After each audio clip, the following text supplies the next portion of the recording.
Браво, девојче, бе. Со символично трчање од цементарницата Усија до Министерството за животна средина, представници на граѓанската иницијатива Стоп за Усија ја доставија нивната предлог, а интегрирана дозвола. Со шишиња означени со чист воздух.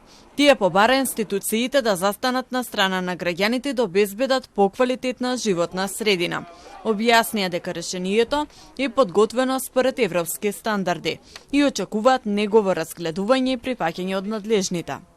Ние како Стоп за Усија тука сме денес за да ја предадеме на Министерството, а интегрираната дозвола, изработена по сите европски регулативи за цементна индустрија, како и препораките на Светската здравствена организација за граничните лимити на загадувањето.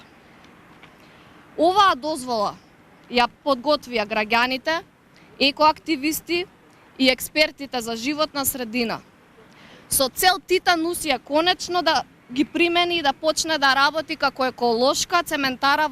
Од Министерството за животна средина вела дека постапката за обнова на интегрираната еколошка дозвола за Усија ќе се спроведе согласно националните закони и подзаконски акти, при што јавноста ќе биде вклучена и ќе може да даде конструктивни коментари и предлози.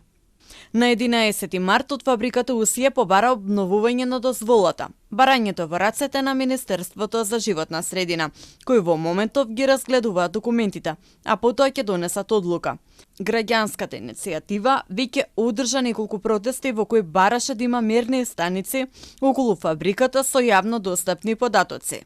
Од Усија демантираа дека тие загадуваат. Вела дека работат според законски прописи и дека инспекторите не констатирале никакви надминувања на законските лимити.